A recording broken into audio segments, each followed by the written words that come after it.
Ako Tanaka pressed the glass vial against her palm. Small. Cold. 20 seconds, they'd said. Painless. Across the cave, Haruko was crying. The girl was 16, still crying like she had tears left to give. "Stop that!" Nurse Sato's voice cut through the darkness. "Crying wastes water." June 21st, 1944. Saipan. 30 feet of rock between them and the American invasion. Didn't matter. They could hear the boots above. Getting closer. Ako counted 11 nurses left. 47 yesterday. 19 dead in the shelling. The rest gone. Nobody asked where. A soldier on a straw mat grabbed her ankle. His leg was missing below the knee. She'd done the amputation herself. No anesthesia. Just say and a leather strap to bite. Nurse. His breath was sour. Infection spreading. Tell me they'll kill me fast. She pulled free. Moved to the next mat. No point lying to a dead man. Tanaka. Sato appeared at her elbow. Face like carved stone. Colonel Yamada wants assembly. 5 minutes. Get out. For what final orders to die well? Sato's eyes flickered. Just once. Maybe. They gathered in the deepest chamber. Emergency lanterns cast shadows that made them all look like ghosts. Yamada stood at the center, his uniform still somehow pressed. Blood on the collar, though. Fresh. The bonsai charge begins at dawn. His voice echoed off wet stone. Every man who can hold a rifle. Every man who can walk. He paused. Let it sink in. The rest of you understand your duty. Nobody spoke. Everyone understood. Yamada held up a small wooden box. The Emperor provides. Cyanide. 20 seconds. The technicians assure me it's painless. He smiled. Actually smiled. Dying for the Emperor is the greatest honor. Next to Ako, Haruko's hands were shaking. The girl couldn't stop staring at the box. Lieutenant Colonel. Sato's voice. Steady. What about surrender? The silence that followed felt like a physical thing. Heavy. Suffocating. Yamada turned slowly. What did you say? The Geneva Convention. Rules of war. I'm asking. The Americans don't follow rules. Yamada's face was red now, veins standing out. You've seen the films. You know what they do to our women. They're animals. Demons. My husband is alive. Nurse Fumiko stood up. Ako had barely noticed her in the shadows. Captured on Guadalcanal. 8 months ago. The Red Cross confirmed it. He's in Hawaii. Alive. Yamada stared. That's enemy propaganda. It's a Red Cross letter, on official paper, with his handwriting. Then he's a coward and a traitor. He's alive. Fumiko's voice didn't shake. Which means maybe we can be too. Yamada's hand went to his pistol. Ako watched his fingers curl around the grip. For a moment she thought he'd shoot Fumiko right there. Instead he took out the cyanide vials. Started passing them down the line. 1 to each nurse. Glass catching lamplight. Pretty almost. When he reached Ako, he pressed it into her hand. His fingers were cold. Don't shame your family, Tanaka-san. Don't shame the Emperor. After he left, nobody moved. 11 women holding glass vials. 11 women doing math. 20 seconds versus capture. Death versus demons. I saw it, Haruko whispered. The training film. In Tokyo. The American soldier dragging the woman. By her hair. The screaming. It was staged. Sato interrupted. Those films were staged. How do you know? Because my husband visited San Francisco in 1935. He said Americans smiled too much, talked too loud, but they weren't cruel. Sato held up her vial. Watch the liquid catch the light. I've been carrying a choice for 3 days. Die for what I'm told to believe, or live to find out the truth. Ako remembered the propaganda poster in Yokohama. The fanged American soldier, claws dripping blood. Her instructor had made them memorize the caption, "Beasts in human form." My brother studied literature at Waseda. The words came out before Ako could stop them. He read American books, Hemingway, Steinbeck. He said they wrote about farmers, workers, people who hurt like us.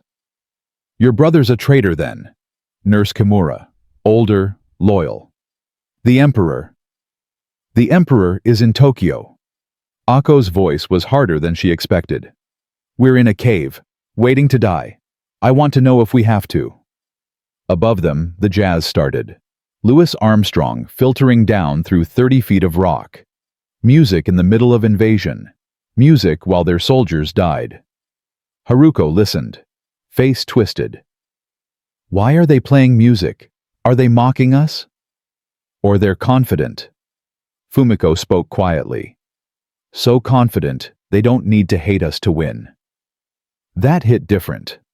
Ako had spent 3 years being told Americans were demons, evil, subhuman. But demons didn't play jazz. Demons didn't waste money printing pamphlets promising humane treatment. Maybe they'd been fighting the wrong enemy. Maybe the real enemy was the lie. The shelling intensified around 0300 hours. The cave shook. Dust cascaded. A support beam cracked with a sound like a gunshot. A soldier started screaming. Not from pain, from madness. 3 days of bombardment had broken something in his head. He clawed at his face. Drew blood. 2 of his comrades had to hold him down. He's lucky. Sato was beside Ako again, voice flat. He doesn't have to choose. What are you going to do? Ako asked. I don't know. Sato looked at her hands. Steady hands. Surgeon's hands. I spent 20 years learning to save lives. Seems wrong to end mine with poison. Through the tunnel came the sound of boots, running. A young private appeared gasping, face white under the dirt. They're in the hospital. He could barely speak. Americans, in the main tunnel. 5 minutes, maybe less. The madman stopped screaming. Sudden silence. Everyone staring at each other. Kimura pulled out her vial.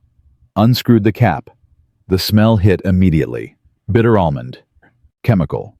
Death. For the Emperor. She tilted her head back, brought the vial to her lips. Wait. Ako grabbed her wrist. Just wait. For what? For them to rape me, to torture me, to find out if it's true. Ako squeezed harder. Kimura-san, please, just wait. 5 minutes. If they're demons, we can still take it. But if they're not, then we've been lied to our whole lives. Kimura's eyes were wet. Which is worse, Tanaka-san death, or that? Good question. Ako didn't have an answer. The boots were louder now. Multiple sets. Heavy. American boots were different from Japanese ones. Thicker soles. You could hear the difference. Sato moved to the tunnel entrance. Stood there, listening.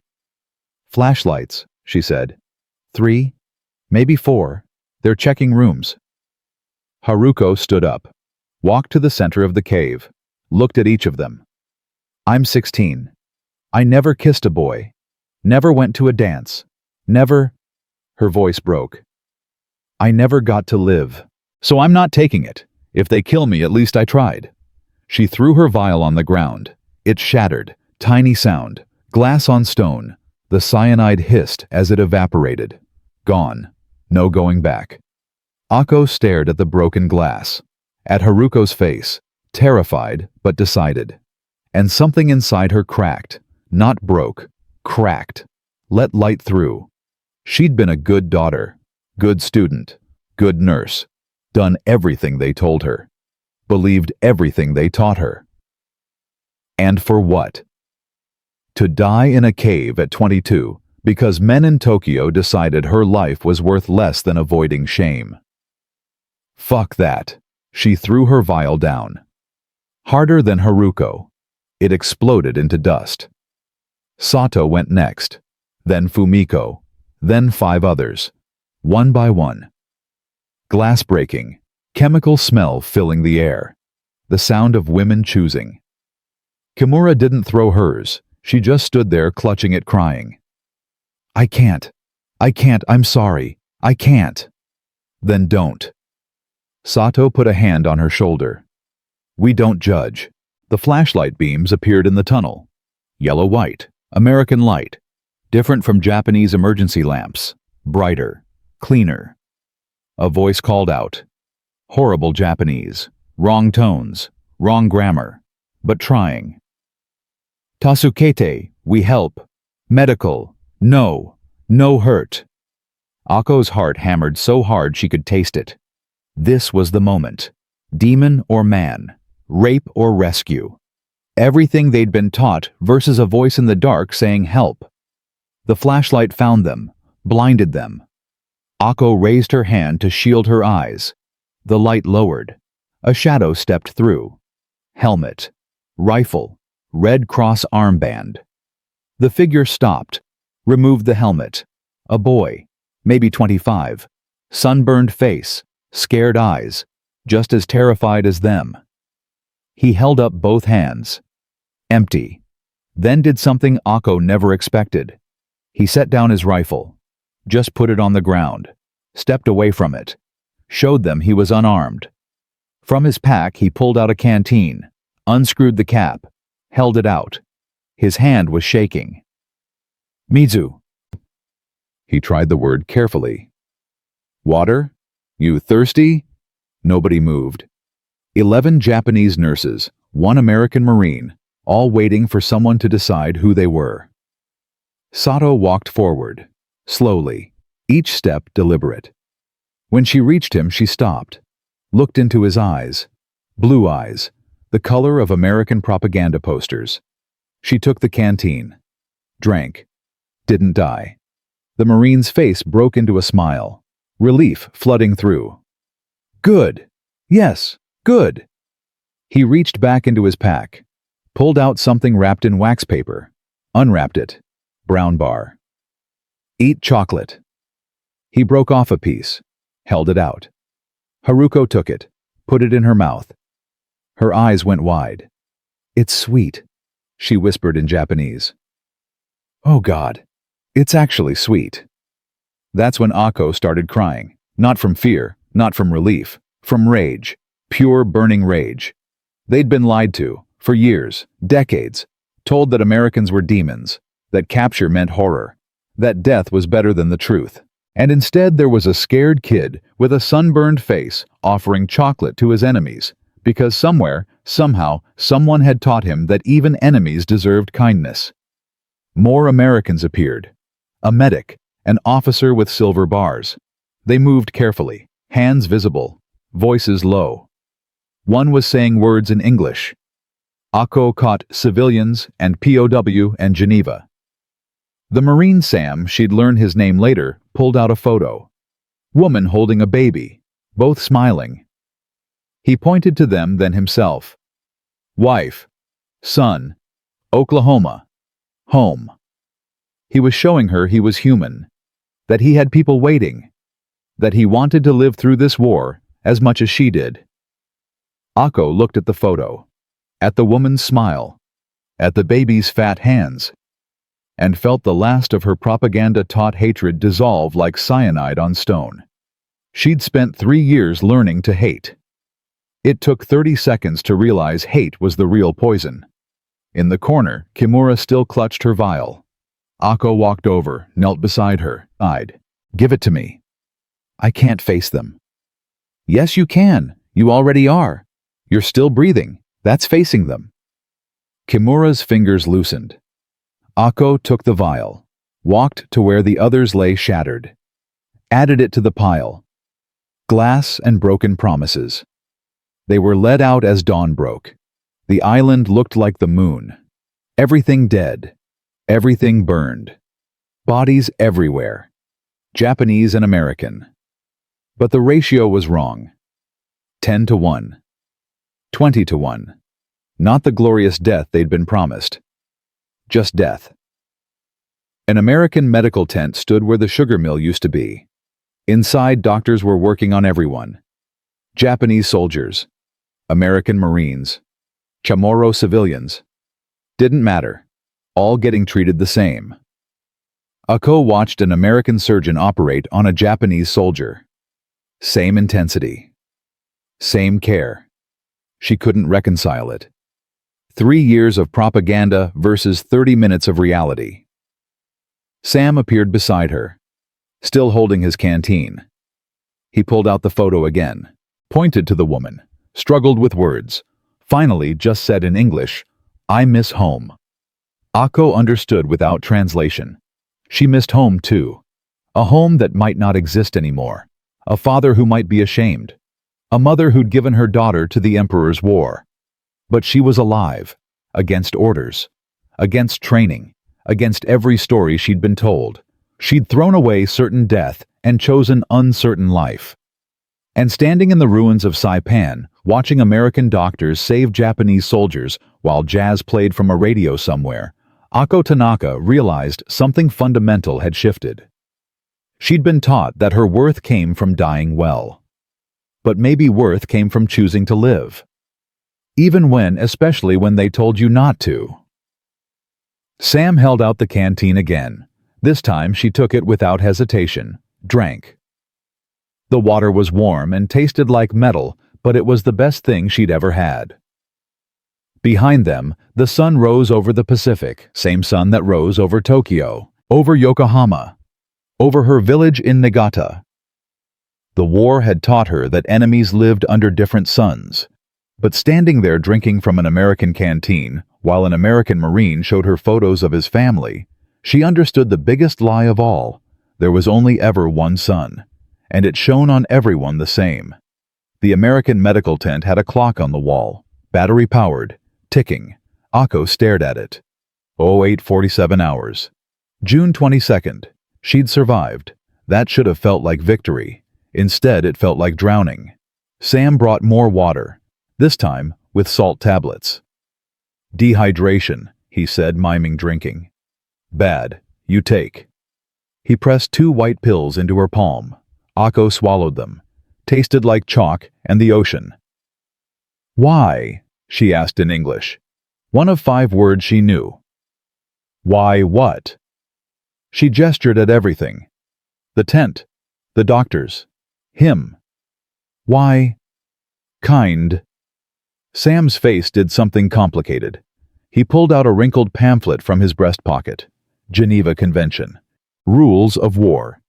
He pointed to a paragraph in English, then tried to explain with hands and broken Japanese. "Rules. We follow. Must treat." He struggled. "Must treat enemy like human." Ako laughed. Couldn't help it. A bitter, broken sound. "We were told you had no rules, that you—" She stopped. Didn't have words for what they'd been told. Rape, torture, things you couldn't mime. Sam understood anyway. His face hardened. "No, we don't. We—" He searched for words, gave up, just shook his head hard. "No." A Navy corpsman appeared. Clipboard. Efficient. "These the Japanese nurses, 11 total." "Yes, sir. All ambulatory. Some injuries, nothing critical." "Good. They're Category A POWs. Medical personnel. Transport leaves at 1300 hours. Get them processed." Ako understood maybe 1 word in 3. But she understood the tone. Bureaucratic. Systematic. They'd become paperwork. Another box to check in America's war machine. They were lined up outside the tent. A photographer appeared. "American." Civilian press. Ako guessed from the camera. He raised it, started clicking. Sato stepped forward. "No photo." The photographer lowered his camera. Looked confused. A translator arrived, a Nisei soldier, Japanese-American. He spoke to Sato in perfect Japanese. "Ma'am, these photos are for the Red Cross. To inform your families you're alive. Our families will see us as traitors." Sato's voice was ice. "We were supposed to die. That was the order. Our emperor, Your emperor surrendered, ma'am. Silence. Complete. Absolute. That's not possible, Fumiko whispered. The emperor is divine. He would never. August 15th is the projected date, the translator said gently. It's not official yet, but it's coming. The atomic bombs. What bombs? Ako's voice came out strangled. The translator looked at her, something like pity in his eyes. You don't know, of course you don't. He lit a cigarette. Offered one to Sato. She took it with shaking hands. 2 cities, Hiroshima, Nagasaki, gone. Maybe 200,000 dead, maybe more. We're still counting. Haruko sat down hard, just collapsed onto the coral. My aunt lived in Hiroshima. The girl couldn't finish. Ako felt the world tilt. 200,000. Gone. Cities. Just gone. And they'd been in a cave, fighting with bullets, while America had been building something that could erase existence. Sam appeared with blankets, started draping them over shoulders. Nobody resisted. They were all too numb. You need to understand something. The translator crouched to Haruko's level. The war is over. Maybe not officially, but it's over. Which means you have a choice now. You can be victims, or you can be survivors. What's the difference? Ako asked. Victims wait for someone to save them. Survivors save themselves. At 1300 hours, they were loaded onto a LCVP landing craft. The same kind that had brought Marines ashore to kill them. Now it was bringing them to ships, to safety. The irony tasted like metal. The USS Pinckney waited offshore. A transport ship, massive, gray steel stretching toward clouds. Ako had seen pictures of American ships. The pictures had been lies. Nothing prepared you for the scale, the sheer industrial might. They climbed rope ladders up the hull. Haruko froze halfway, couldn't move. A sailor above started shouting encouragement. Come on, sweetheart. You got this. Just one hand at a time. Sam climbed up behind her. Haruko-san, look at me. Not down, at me. His terrible Japanese made her smile despite her fear. One hand. Yes. Good. Now other hand. They made it. Collapsed on the deck like landed fish. A Navy officer approached, lieutenant commander from his insignia. He spoke to them through the translator. Welcome aboard the USS Pinckney. You are prisoners of war under the protection of the United States Navy and the Geneva Convention. You will be treated humanely. You will be fed, clothed, and given medical care. Any abuse will be punished under military law. Do you understand? They nodded. They didn't understand. How do you understand kindness from your killers? The officer continued. We'll reach Guam in 18 hours. From there, transport to a POW processing center. Eventually, you'll be repatriated to Japan. Questions? Ako raised her hand, like a schoolgirl. When what? When do we go home? The officer's face softened. Soon as the war's officially over. Could be weeks, could be months. Depends on negotiations. They were taken below deck. The contrast hit immediately. On Saipan, they'd lived in caves. Damp stone, darkness. Here, electric lights. Bright, steady. No flickering oil lamps. Just constant illumination. The berthing area was a converted cargo hold. Rows of canvas cots, clean sheets. A bathroom with running water. Hot and cold taps. Ako turned the hot water on, off, on again. Magic. Impossible magic. In Japan, Sato said quietly. Only the wealthy have hot water. Here they give it to prisoners. That night, they were fed in the ship's mess. Trays of food, metal trays, real food. Beef stew, bread, fresh fruit, coffee. Ako stared at her tray. This was more food than she'd seen in a month on Saipan. Haruko started crying. Again. Why are they feeding us so much? What do they want? A young sailor at the next table heard. He looked maybe 19. Baby face. "We're not fattening you up for slaughter if that's what you're thinking." He smiled. Gentle. "We just feed people. That's what we do." The translator explained. Haruko still looked suspicious. The sailor pulled out a photo. Different woman, different baby. They all had the same photos, Ako realized. Families, homes, reasons to survive. "My wife's pregnant, due in November. Boy or girl, I don't care. Just want to get home to meet them." He looked at Ako. "That's all any of us want. To go home. You get that right." She got it. That was the problem. She got it completely. After dinner, they were given Navy-issue clothing. Clean, new. 2 big American sizes for American women. They had to roll up sleeves, cinch waists with rope. Fumiko looked down at herself and laughed. "We look ridiculous." "We look alive," Sato corrected. That night in the dark hold with electric lights humming overhead, they couldn't sleep. Too bright, too clean. Too much everything after too long of nothing.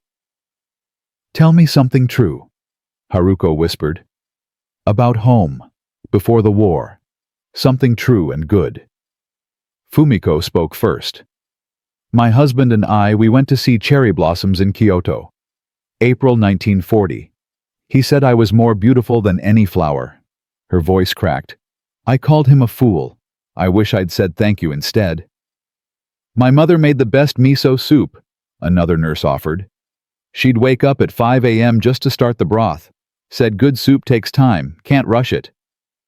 Ako thought about her village, rice fields, mountains. Her father teaching her to write kanji in the dirt. Simple things, true things. "My brother wanted to be a teacher," she said. "Literature.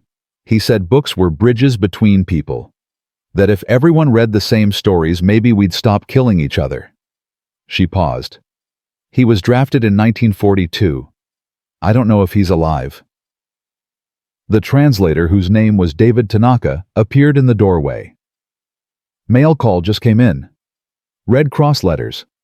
Any of you want to send word you're alive?" They stared. "Our families think we're dead," Fumiko asked. "Or traitors for being captured. Either way, you can set the record straight." They wrote letters that night. Ako's hands shook so badly she could barely hold the pen. "Dear Mother and Father, I am alive. I am a prisoner of the Americans. I have not been harmed. I have not been dishonored. I chose life over death. I hope you can forgive me. I hope Kenji is safe. I hope I see you again. I am not a traitor. I am still your daughter. Please remember that. Ako." She didn't know if she believed the last part. Didn't know if they would believe it either.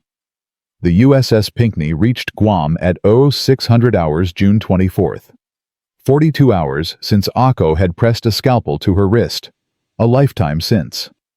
The POW processing center was a tent city on the beach. Hundreds of prisoners.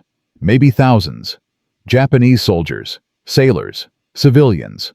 All being categorized, photographed, documented. America's gift bureaucracy so efficient, it felt like violence. They were separated by category. Medical personnel, combatants, civilians, children. Everyone got a number. Ako became POW J42847. A Navy doctor examined each of them. Professional. Thorough. Impersonal. When he got to Ako's feet, blistered infected from the cave, he winced. "How long were you walking on these?" 3 weeks, maybe 4. "You're lucky you still have feet." He cleaned the wounds, applied sulfa powder, bandaged them properly.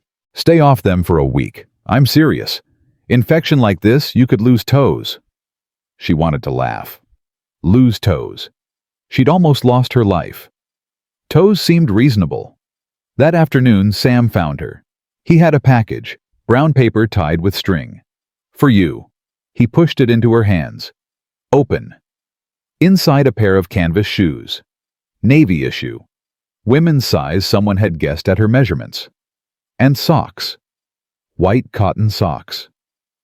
Ako's throat closed. Why?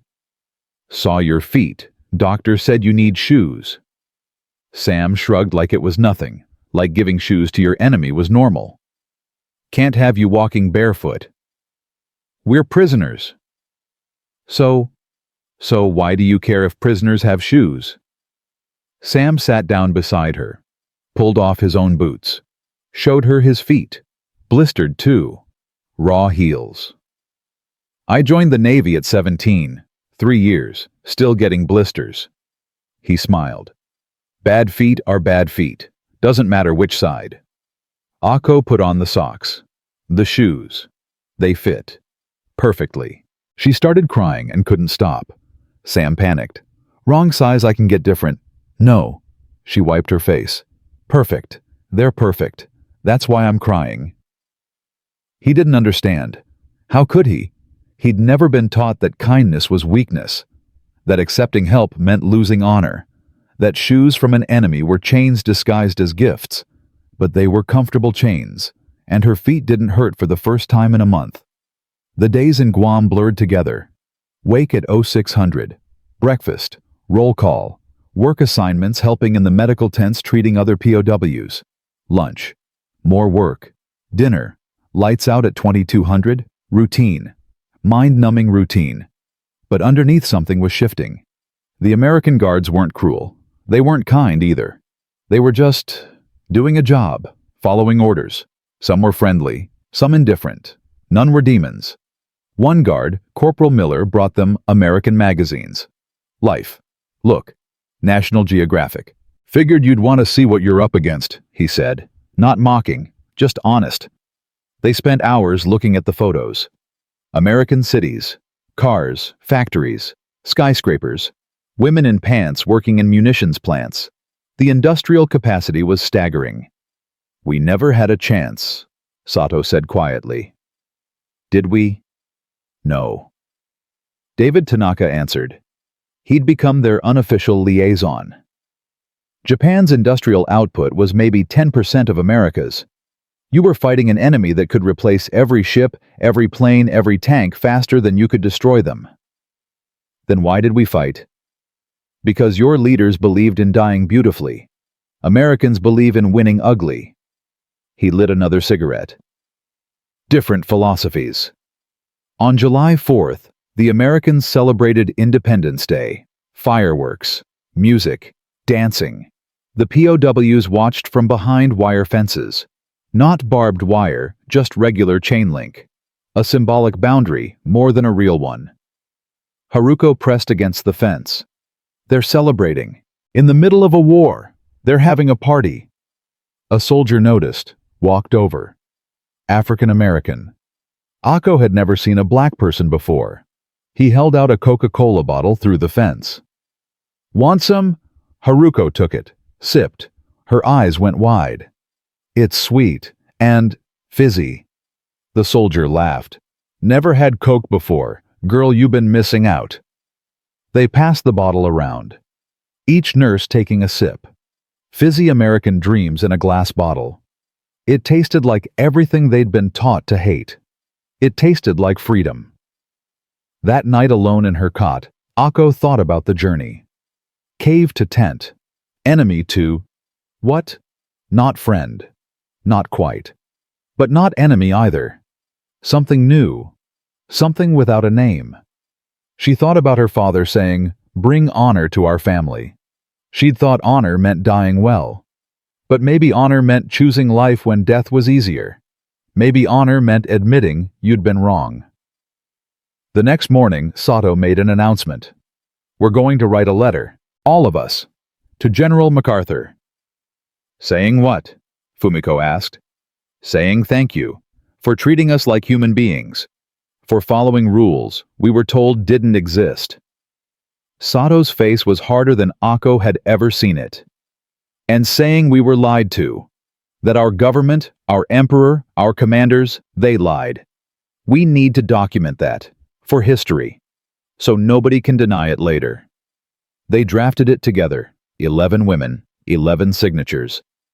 A testimony that would sit in military archives for 70 years before historians found it. To General Douglas MacArthur, Supreme Commander, Allied Forces. We, the undersigned, are Japanese military nurses captured on Saipan. We write to acknowledge that we were taught lies about American treatment of prisoners. We were given cyanide and ordered to commit suicide. We chose life. We have been treated with humanity and respect according to the Geneva Convention. We document this truth so our children and our children's children will know propaganda dies in the light of actual experience. With respect and gratitude. 11 signatures. When they finished, Ako felt lighter. Not happy, not forgiven, but lighter. Like she'd set down a weight she'd been carrying since Yokohama. Sam found her that evening. Sunset over Guam, orange and gold. Same sun that rose over Tokyo. Same sun that would rise over Oklahoma. "I'm shipping out tomorrow," he said. "Back to San Diego, then home." Ako's chest tightened. "To your wife. Your son." "Yeah." He showed her the photo again, worn at the edges from being handled. "His name's James. He's almost 2 now. I've missed everything. First words, first steps." His voice cracked. "But I'm going to see him. I'm going home. I'm happy for you." "Are you?" Ako considered. I don't know what I am. You gave me water when you should have killed me. Gave me shoes when you should have let me walk barefoot. Treated me like a human when your side was winning and mine was losing." She looked at him. "Why?" Sam thought for a long time. "My dad fought in the First War, Europe. He came back different. Nightmares. Drinking. He told me once he said the enemy stopped being people when you needed them to be, and became people again when you stopped shooting." He looked at his hands. "I didn't want to stop seeing people, even when we were shooting, especially then." He pulled out his pen. Parker brand. Silver. Expensive. "Take this. Write the truth. Write what happened. Don't let them forget." Ako took the pen. Heavy. Real. "I don't know if I can." "You already are." He stood. Started to leave. Turned back. "One more thing. Your brother. Kenji Wright, literature student." Ako's breath caught. "You know him?" "No, but I'll ask around. When I get back. If he was captured, if he's in a POW camp somewhere, I'll find him. I'll make sure he knows you're alive." "Why would you do that?" Sam smiled, sad and tired and infinitely kind. "Because in Oklahoma we take care of our neighbors, and after everything," he gestured at the camp, the war, the ocean between their countries, "I figure everyone's a neighbor now." He left. Ako stood there holding his pen. This thing that could write truth. That could document lies. That could maybe somehow build bridges across bombed-out rubble. The next morning, word came through. August 15th was official. Japan had surrendered. The Emperor's voice on the radio. The war was over. The American guards cheered. Threw hats. Embraced. Celebrated victory. The Japanese POWs sat in silence. They'd lost. Lost completely. Their Emperor Divine Infallible had surrendered. The thing that couldn't happen had happened. Ako waited for despair. For shame. For the crushing weight of defeat. Instead, she felt relief. It was over. The killing was over. No more caves. No more cyanide. No more choosing death over dishonor. They could go home, damaged, changed, but alive. Haruko found her. "What do we do now?" "We survive," Ako said. "We write it down. We tell the truth. We make sure nobody can say it didn't happen." She held up Sam's pen. "We become witnesses." That night, in the humid Guam darkness, with electric lights humming and American voices celebrating outside, Ako began to write. Not a letter. A testimony. Everything from the cave to the shoes to the Coca-Cola to this moment. She wrote about propaganda and truth, about enemies who became humans, about choosing life when death was the order, about shame and survival and the terrible gift of seeing clearly. And in the margins in Sam's expensive American pen, she wrote the thing she couldn't quite believe but was slowly learning. We were conquered not by cruelty, but by kindness. They won not by making us fear their hatred, but by proving it didn't exist. That was the real weapon, not the bombs or the ships or the endless industrial might. The real weapon was showing us we'd been lied to about who the monsters were. Around her 10 other women slept. Tomorrow they'd start the journey home, to a Japan that didn't exist anymore, to families who might reject them, to a future uncertain as smoke. But they'd be alive to see it. And, in the hungry darkness of a POW camp lit by American electricity, that was enough. For though they'd arrived as servants of a dying God, though they'd feared demons and met men instead, though they'd been taught that surrender meant death, and learned instead it meant possibility through all of it, despite all of it, they'd kept the thing no empire could extinguish. They'd kept hope. Whispered, hidden, small as a pen in a pocket, but burning steady as the electric lights that never went out. And that light would guide them home. The telegram arrived on August 23rd. Red Cross official. 3 words stopped Ako's breathing. Kenji Tanaka deceased. Captured Guadalcanal, February 1943. Died July 1944. Malaria and malnutrition. Buried in a mass grave outside Brisbane, Australia. She read it twice. 3 times. The words didn't change. Sam's promise echoed, "I'll find him. I'll make sure he knows you're alive." He'd found him, 6 weeks too late. Ako folded the telegram carefully. Put it in her pocket next to Sam's pen. Didn't cry. Couldn't cry. Crying required something she didn't have anymore. Some reservoir of feeling that had run dry in the caves of Saipan. Sato found her an hour later sitting by the fence. "Ako, you need to see something." In the administration tent, David Tanaka looked sick. Actually, physically ill. He held a folder. Official papers. His hands shook. "They want you to testify," he said. "War Crimes Tribunal. They're building cases." "Against who?" Fumiko asked. "Against your commanders. Against—" David stopped, started again. "There are things you don't know. Things about what Japan did. To civilians. To prisoners. To—" His voice cracked. "To women." He opened the folder, started reading. Clinical language, official reports, but underneath the bureaucracy horror. Comfort women stations. Estimated 200,000 women. Korean, Chinese, Filipino, Dutch. Forced prostitution. Some as young as 12. Medical records show. He couldn't finish. Just handed Fumiko a photograph. She looked. Dropped it like it burned. "No, that's not possible. Our military wouldn't." "Your military did." David's voice was hard now. "And this. Unit 731. Manchuria. Biological weapons testing. On live prisoners. Chinese civilians. American POWs. They injected people with plague. Performed vivisections without anesthesia. Froze limbs to test frostbite. Deliberately infected prisoners with—" Sato grabbed the table. Knuckles white. "Stop. You asked to know the truth. I said stop." Silence. Heavy. Suffocating. Haruko spoke, voice small. Did we help with that? The nurses? Some did, not you. You were field nurses, but some of your colleagues." David pulled out another document. Testimony from a Chinese survivor.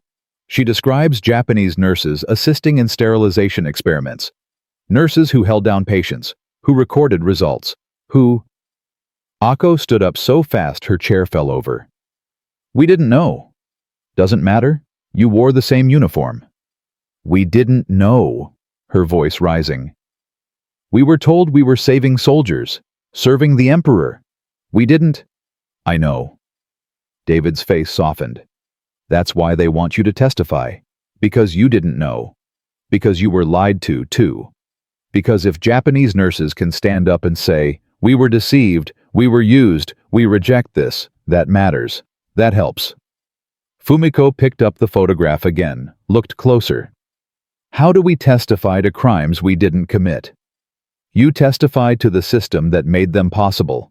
The propaganda, the dehumanization, the orders that said prisoners weren't human, that said women were tools, that said honor meant dying rather than questioning." David lit a cigarette with shaking hands. "You testify to how it happened. So maybe it never happens again." That night they couldn't sleep. Again. But this time not from electric lights or clean sheets or kindness that felt like betrayal. This time from knowledge. "My father supported the war," Ako said into the darkness. "He was proud. Said Japan was bringing civilization to Asia. Said we were liberating them from Western imperialism." She laughed, bitter. "Liberating, while our soldiers were raping women, while our doctors were experimenting on children. My husband wrote me letters from China." Fumiko's voice was distant. 1938. "He said they'd secured a village. Said there was resistance. I thought he meant soldiers, but the way he wrote it," she stopped. "He meant civilians, women, children, resistance." "Stop." Kimura sat up. She'd been silent for days. "You don't get to do this. You don't get to pretend shock. We knew. Maybe not specifics, but we knew." "Knew what?" Haruko demanded. "That our side wasn't clean. That Greater East Asia co-prosperity sphere was a lie. That when they said pacifying, they meant killing. That when they said comfort women, they meant slaves." Kimura's face was hard. "We knew. We just didn't want to know. There's a difference." Ako thought about the propaganda posters, the training films, the way they'd been taught that Chinese were inferior Filipinos, were lazy Koreans were primitive. The casual racism that made atrocity possible. "You're right," she said quietly. "We knew enough to ask questions. We just didn't." "So what do we do now?" Haruko asked. "We testify," Sato decided. "All of us. We tell them exactly how it worked, how they trained us to stop seeing humans, how they made us complicit, how they—" Her voice broke. "How they turned us into tools." The next morning they met with a Navy lawyer, Captain Harrison, African-American, maybe 40. He laid out papers, official forms, legal documents. "This is voluntary," he said. "Nobody's forcing you. But understand, if you testify, you'll be on record, forever. Your families will know. Japan will know. You'll be called traitors by some, liars by others." "What if we stay silent?" Ako asked. "Then the criminals walk free. And history records that everyone knew, everyone participated, everyone was guilty." Harrison looked at each of them. But testimony from Japanese medical personnel who rejected orders, who chose international law over military orders, who documented that resistance was possible, that changes the narrative. "From what to what?" Fumiko asked. "From, they were all monsters, to, some chose differently. That matters. Legally, morally, historically." They signed the papers. 11 signatures. 11 women choosing truth over silence. The depositions took 3 days. September 1st through 3rd, 1945. Court stenographers, Navy lawyers, Red Cross officials. Each nurse interviewed separately. When it was Ako's turn, they started with basic questions. Name, age, service history, then deeper. Describe the propaganda training. Ako pulled out Sam's pen, started writing as she spoke. "They showed us films. Maybe 20-25 films total, 1942 through 1943. Each showed American atrocities. They said the footage was from the Philippines, from Burma. They said, Did you believe it? At first, yes. Later. She paused. Later, I had questions. The films were too perfect, too clean, like they were staged. But asking questions was what? Dangerous. One nurse questioned the films in Manila, 1943. She suggested maybe Americans weren't demons. She disappeared. We were told she'd been reassigned, but we knew. We all knew. Knew what? That she was dead, or worse. That silence kept you alive and questions killed you. Harrison leaned forward. But you questioned anyway. In the cave. June 21st.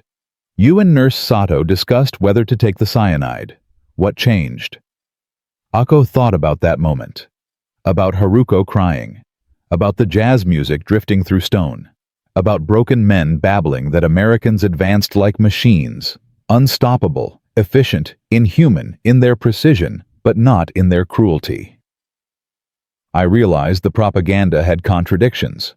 They told us Americans were savage beasts. But they also told us Americans had technology industry civilization. They told us Americans were inferior. But they also told us we were losing because Americans had unlimited resources. The lies didn't fit together anymore. And when the Marines found you, they proved we'd been lied to, completely, systematically. Every single thing we'd been taught was wrong. She looked at Harrison. How do you forgive that? How do you forgive being turned into a weapon against yourself?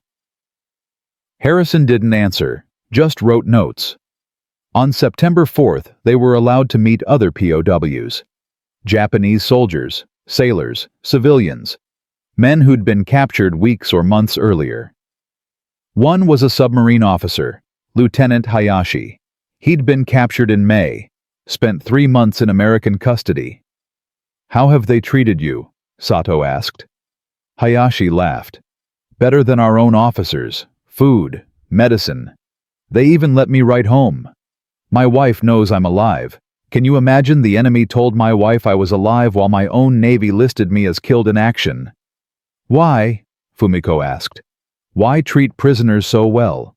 Because they can afford to. Hayashi's smile faded. That's the real horror. Not that they're cruel. That they're so far ahead they can be kind. It costs them nothing. They have so much food they can feed us. So much medicine they can heal us. So much victory they can follow rules. Did you know, Ako asked quietly, about the comfort women, about Unit 731? Hayashi's face went blank. Everyone knew. We just called it something else. Called it military necessity. Called it morale services. Called it medical research. He looked at his hands. I had a sister, 16. If Korean soldiers had taken her, forced her into... He couldn't finish. But we did it. So what does that make us? That night Ako wrote another testimony. This one for herself.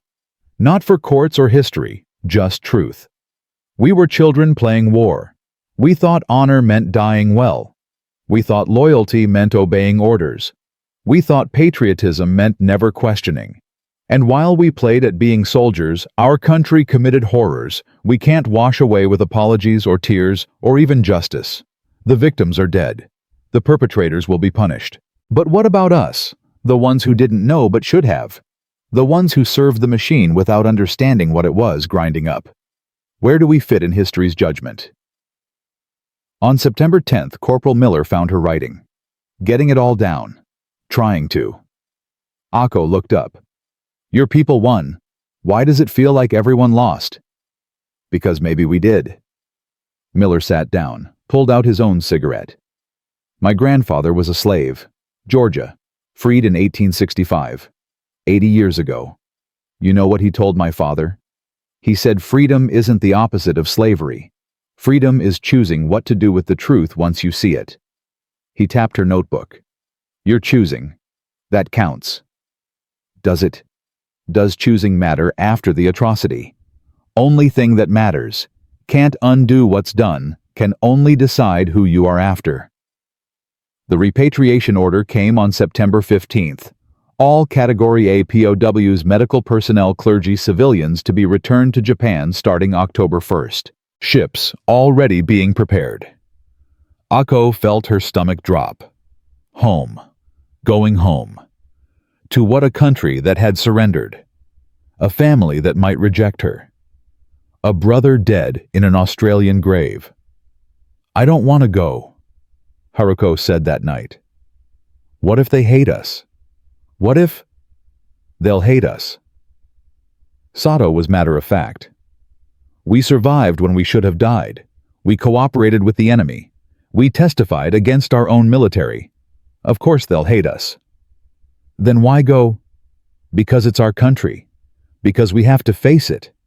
Because Sato pulled out her own copy of the testimony they'd given. Because someone needs to stand in Tokyo and say, I saw both sides. I believed the lies. And I'm here to tell you, truth is harder than propaganda, but it's the only thing worth dying for. They'll call us traitors, Fumiko said. Let them. I'd rather be an honest traitor than a loyal liar. On September 20th, David Tanaka brought news. Sam Nolan asked about you. Sent a letter through channels. He's in San Diego, being discharged next month. Ako's heart jumped. He made it home. He did. Met his son. Said the kid's got his eyes and his wife's temper. David handed her an envelope. He wrote you. Inside Sam's handwriting. Blocky. Practical. American. Dear Ako. Made it home. James is walking now. Gets into everything. Wife says he's got my stubbornness. I think that's a compliment. I wanted you to know about Kenji. Found his records. He was in a camp in Queensland. Guards said he was popular. Helped other prisoners learn English. Taught them literature. Made them remember they were human. He died doing what he loved teaching. Making bridges between people. You would have been proud. I know I am. And I didn't even know him. I hope you make it home safe. I hope Japan treats you better than it has any right to. I hope you keep writing. Truth matters. Especially now. Especially from people like you. Your friend Sam Nolan. P.S. Keep the pen. You need it more than me. Ako read it 3 times. Each time her throat got tighter. Kenji had died teaching, building bridges, doing exactly what he'd wanted to do before the war stole everything. She picked up Sam's pen, started a letter back.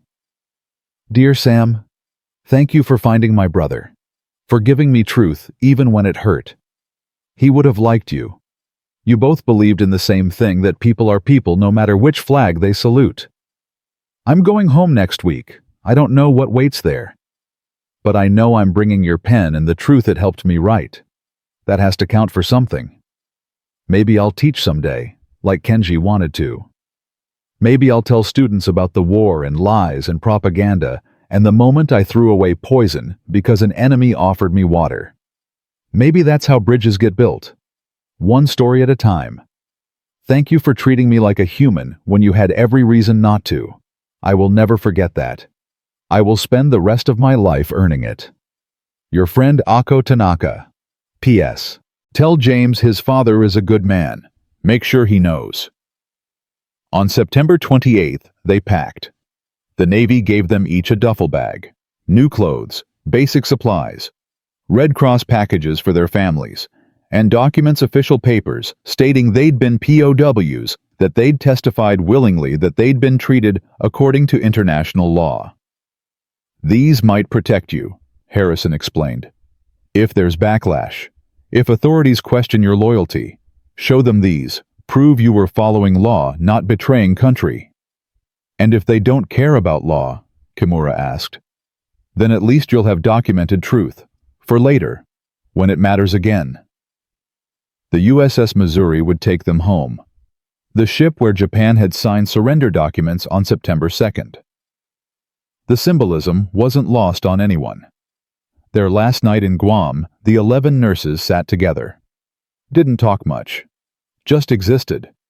11 women who'd chosen life over death, truth over loyalty, humanity over propaganda. Finally, Haruko spoke. What do we tell them? when they ask why we're alive. We tell them the truth, Ako said, that we were given a choice, die with honor or live with questions, and we chose questions. And if they say that was wrong, then we show them this. Sato held up her testimony. 47 pages, every detail, every lie they'd been told, every truth they'd learned. We show them that honor without humanity is just murder with good manners. The next morning, October 1st, 1945, they boarded the USS Missouri. Stood on the deck where admirals had signed papers, where war had officially ended. A photographer took their picture. 11 Japanese nurses in American-issued clothes, standing on an American warship going home to a country that had lost everything. Ako looked at the camera and didn't smile. Didn't need to. Her face told the story. Young woman aged by war, holding a pen like a weapon. Eyes that had seen lies collapse and truth emerge. Not happy, not sad, just determined. The ship's horn blew. They were moving. Away from Guam. Away from caves and cyanide and kind enemies. Toward home. Toward whatever waited. As the island disappeared behind them, Ako started writing again. Not testimony. Not letters. Just witness. We arrived in darkness believing light was the enemy. We left in light knowing darkness was a choice. They conquered us with bombs and ships and industrial might, but they freed us with water and chocolate and the simple revolutionary act of treating us like humans. That's what I'll tell my children if I have children. That's what I'll tell anyone who asks. The war wasn't lost on Saipan or Hiroshima or the deck of this ship. It was lost the moment we believed lies about who the monsters were. And it was won not by them, by us, the moment we chose truth over propaganda, life over death, questions over certainty. That's the only victory that matters, the only one worth keeping. The Missouri cut through Pacific water, same water where men had died, where ships had burned, where war had raged for 4 years. Now calm, blue, endless. Ako looked back at Guam one last time. Saw Sato and Fumiko standing at the rail. Saw Haruko writing in her own notebook. Everyone was writing now, documenting everything. Saw 9 other women who'd survived by refusing to die when ordered. And she understood. The War Crimes Tribunal would judge criminals. History would judge nations. But they, these 11 women with American clothes and Japanese hearts and truth in their pockets, they'd judge something harder. They'd judge the system that made atrocity normal, the propaganda that made murder patriotic, the honor that made suicide noble. They'd judge it, document it, testify against it. Not because anyone asked, because someone had to. And if Japan hated them for it, if their families rejected them, if history remembered them as traitors, fine. They'd survived worse. They'd survived being taught that truth was treason. The electric lights on the Missouri never went out. 24 hours. Constant illumination. American efficiency. American excess. American kindness that felt like violence against everything she'd been taught. But Ako was learning. Learning that sometimes the most violent thing you can do to an empire is refuse to die for it. That sometimes the most patriotic act is admitting your country was wrong. That sometimes the truest honor is dishonoring orders that dishonor humanity. In the sick bay below deck, other POWs waited. Hundreds of them. Soldiers who'd lost limbs, sailors who'd lost ships, civilians who'd lost everything. All going home to a country that had lost its God Emperor and its war and its certainty. But in that lost possibility, the pen felt heavy in Ako's hand. Sam's pen, American-made, given freely. A weapon disguised as a gift, or maybe a gift disguised as a weapon. She didn't know anymore. Didn't matter. She'd use it either way, to document, to testify, to build bridges across bombed-out ruins. Because in the camp built to silence voices in the system, designed to erase truth in the propaganda machine that turned humans into tools through all of it, despite all of it, because of all of it, words had survived. Whispers became testimonies. Testimonies became documents. Documents became evidence. Evidence became justice. And justice, however late, however incomplete, was still light in darkness. The Missouri sailed toward Japan, toward home, toward whatever truth awaited. And Ako Tanaka, 22 years old, survivor of caves and cyanide and kindness that shattered worldviews, kept writing. Because some words are too important to leave unwritten, some truths too dangerous to leave unspoken, some bridges too essential to leave unbuilt. And in the floating prison that became a ship of liberation, in the testimony that became resistance, in the silence that became voice words passed through steel barriers like light through water, whispered, recorded, preserved. For camps are built to cage bodies, but no fence yet made can hold back truth once it starts to spread. The Missouri's radio crackled on October 5th. Japanese broadcast. Emperor's voice again.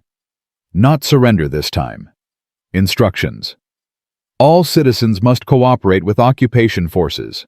All military personnel must report for processing. All who collaborated with the enemy will face investigation. Ako stopped writing. Collaborated. David Tanaka stood in the doorway, face grim. That means you. All POWs who testified. They're calling it collaboration. We told the truth. Truth is collaboration now, to some people. He handed her a newspaper. Japanese print. October 3rd edition. The headline made her stomach turn. Traitor nurses testify against homeland. Someone had leaked their depositions. Not the full text, just enough. Enough to paint them as betrayers, as women who'd chosen American kindness over Japanese honor. How bad? Sato asked, appearing behind Ako. Bad. They've published your names, all 11. Listed you as persons of interest in collaboration investigations. David looked sick. There's already talk of stripping citizenship, of refusing repatriation. They can't do that. Fumiko's voice rose. We're Japanese citizens. They can do whatever they want. It's chaos over there. Government's barely functioning. Some want reconciliation. Others want blood. Yours. Haruko sat down hard. We survived the war just to be executed by our own people. No. Captain Harrison entered. He'd been listening. No, because you're still under our protection. Until you physically step on Japanese soil, you're Category A POWs under Geneva Convention. Which means any threat against you is a threat against American custody. And after we step on Japanese soil? Ako asked. Harrison's silence was answer enough. That night they held council. 11 women. 11 choices. Stay in American custody and be called cowards, or go home and face investigation. My mother's in Osaka, Fumiko said. She's 72. If I don't go back, she dies thinking I'm dead or disgraced. If you do go back, you might be arrested, Kimura countered. For treason. Then I'm arrested. But at least she knows I tried. I don't have anyone. Haruko's voice was small. My family was in Hiroshima. The bomb. She stopped. So what am I going home to ashes and accusations? Ako thought about her own family. Father in Niigata. Mother? Had they survived? Did they know Kenji was dead? Did they blame her for living when he didn't? We go home, Sato decided. All of us. Together. If they arrest us together. If they execute us, they won't. Harrison spoke from the doorway again. He held papers. Official seals. General MacArthur signed these an hour ago. Full immunity for all Category A POWs who testified in war crimes proceedings. Any Japanese authority who arrests you answers to Supreme Command Allied Powers, which means they answer to MacArthur, who doesn't take kindly to witnesses being silenced. He handed the papers to Sato. She read them again, started crying. We're protected. You're protected. For now. For as long as occupation lasts. After that, Harrison shrugged. After that, you're on your own. But you'll be alive. That's something. The Missouri reached Yokohama Harbor on October 8, 1945. 7 days at sea. 7 days of writing and waiting and watching other POWs get sicker with worry. Ako stood at the rail as land appeared. Japan. Home. Except it didn't look like home. The harbor was destroyed. Ships sunk in the water. Docks burned. Buildings collapsed. American flags everywhere. Occupation was complete. Sweet Jesus. A sailor next to her whistled low. We really did a number on them. Yes. Ako's voice was flat. You did. The disembarkation took 6 hours. Processing, documentation, medical checks. American efficiency turning chaos into order. By 1600 hours, they were standing on Japanese soil for the first time in months. A Japanese official waited. Older man, Ministry of Health representative. He didn't bow, didn't smile. Just checked their papers with a face like stone. Tanaka Ako, Yamada Sato, Ishikawa Fumiko. He read down the list. You are to report to Sugamo Prison tomorrow at 0900 for debriefing. Sugamo. Sato's voice hardened. That's a military prison. You are military personnel who collaborated with. We are medical personnel protected under KISTI. You will report at 0900 or face arrest. He stamped their papers, hard. The Emperor is disappointed in you. The Emperor is disappointed. Those 4 words hit harder than any bullet. They were given temporary housing. American military barracks. 30 women to a room. POWs waiting for family to claim them. Or for families to exist. That night, Fumiko tried to call her mother in Osaka. The phone system was barely functioning. After an hour of trying, she got through. Ako watched her face change, watched her go from hope to confusion to devastation. What did she say? Sato asked when Fumiko hung up. She said I was dead. I said I was alive. She said, Fumiko's voice cracked. She said her daughter died with honor on Saipan. That whoever I wasn't her daughter anymore. Then she hung up. Silence. Heavy. Terrible. She'll change her mind, Haruko offered. When she sees you, No, Fumiko was certain. She won't. Because I broke the code. I survived. I chose life. And that makes me something worse than dead. That makes me a coward. Ako pulled out Sam's pen, started writing. Then we make new families, new codes, new definitions of honor that don't require suicide. How? Kimura demanded. How do we do that when the whole country thinks we're traitors? By living anyway, by documenting, by making sure the next generation knows truth. Ako looked at each of them. They can call us traitors, fine, but they can't erase what we witnessed, what we wrote down, what we testified to. The next morning they reported to Sugamo Prison at 0847 hours. Early. Prepared. The investigator was a woman, Lieutenant Colonel Nakamura, formerly Imperial Japanese Army, now working for occupation authorities. Her face was a mask. You testified against Japanese military personnel to American war crimes tribunals. Not a question. An accusation. We testified to facts, Sato corrected. To what we were taught, to what we experienced. You betrayed military secrets. We exposed lies. There's a difference. Nakamura's eyes flashed. You think Americans are your friends now? They destroyed our cities, killed hundreds of thousands. And you? She pointed at Ako. You helped them build cases against our soldiers, our officers, men who served the Emperor. Men who ordered us to commit suicide rather than surrender. Men who lied about Geneva Convention protections. Men who... Ako stopped, started again.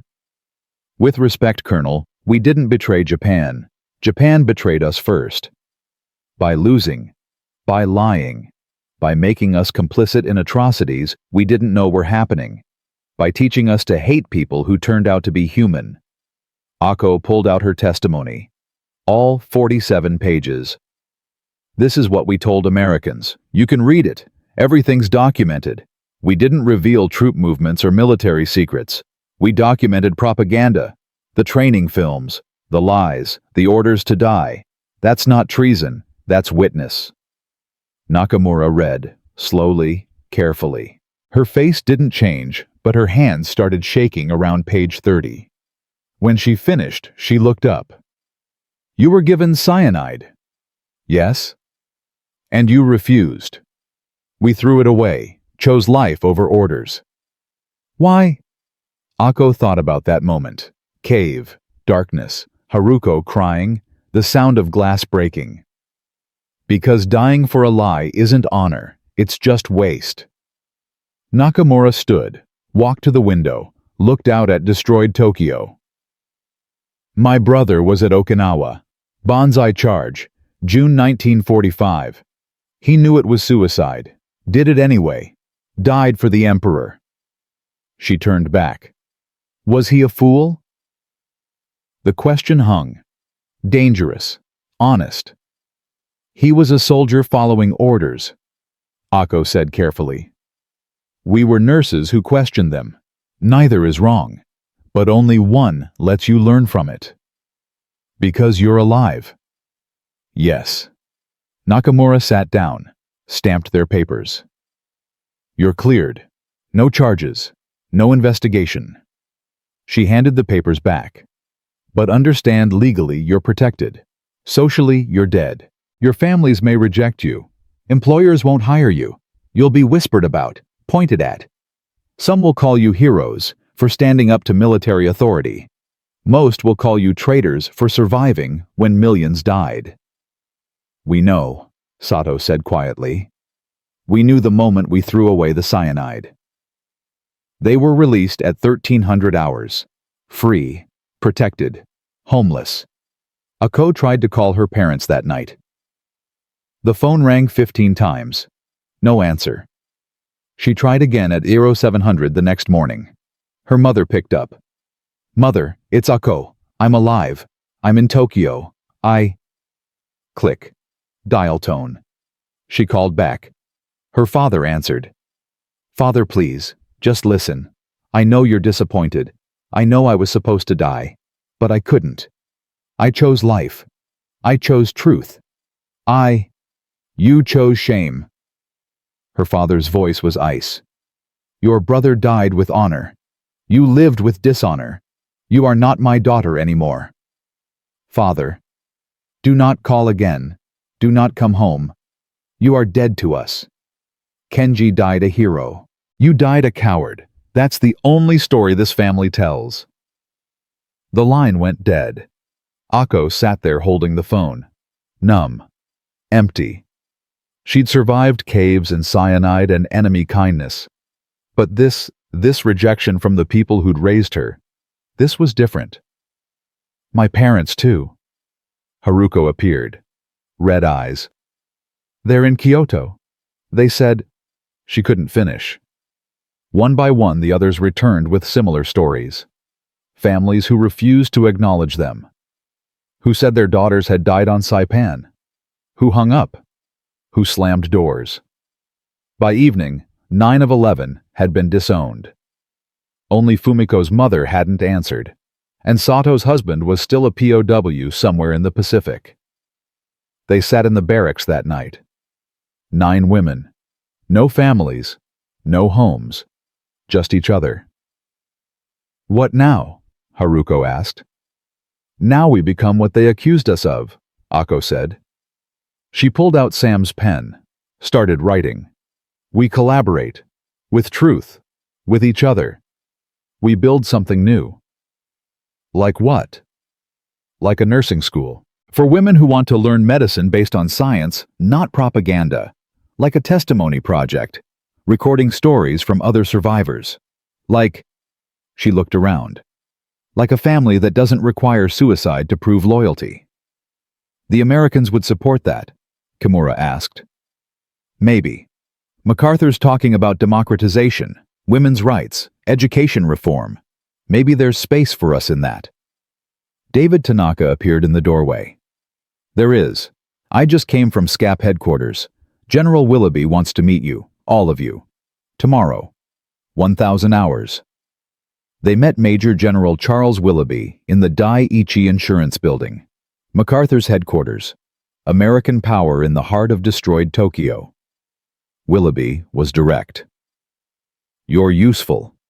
War crimes trials start in January. Tokyo Tribunal. We need Japanese witnesses. Women especially. Shows the regime oppressed its own people. Shows resistance was possible. You want us to testify publicly? Sato asked. Yes. In court. On record. Against Tojo. Against the generals who gave orders for suicide attacks. Comfort women biological experiments. And if we refuse, then war criminals walk free, and your testimonies mean nothing. Willoughby leaned forward. I'm not asking you to lie. I'm asking you to repeat under oath what you already documented. But I won't force you. Choice is yours. They looked at each other. 11 women who'd already lost everything. Who'd been disowned by families, rejected by country called traitors, by the people they'd tried to serve. If we testify, Ako asked, will you protect us afterward? When occupation ends, when Americans leave, and we're left with a country that hates us. Willoughby's pause said everything. I can't promise that. I can promise protection during occupation. After you're on your own. Then we testify, Sato decided. Because someone has to. Because if we don't, they'll say nobody resisted. Nobody questioned. Nobody chose differently. And that's not true. We chose. Let that be on record. The Tokyo Tribunal began January 3, 1946. International Military Tribunal for the Far East. 11 judges, 28 defendants, thousands of testimonies. Ako testified on March 15th. Wore her old nursing uniform. Clean. Pressed. American laundered but Japanese made. She told them about the training films, the propaganda, the cyanide, the moment she threw it away, the American Marine who gave her water, the chocolate, the shoes. Defense attorneys tried to break her. You were coerced by Americans to testify against Japan. No, I was freed by Americans to tell truth about Japan. You betrayed your emperor. I served international law. There's a difference. You chose life over honor. I chose life over orders. Honor doesn't require suicide. That's propaganda talking. The courtroom went silent. That night, threats started. Letters to the barracks, unsigned. Traitor whores. American pets. We know where you sleep. American MPs increased patrols, but they couldn't stop the whispers. The pointing. The women who spat when they walked past. In April, Fumiko received a letter. Her mother had died.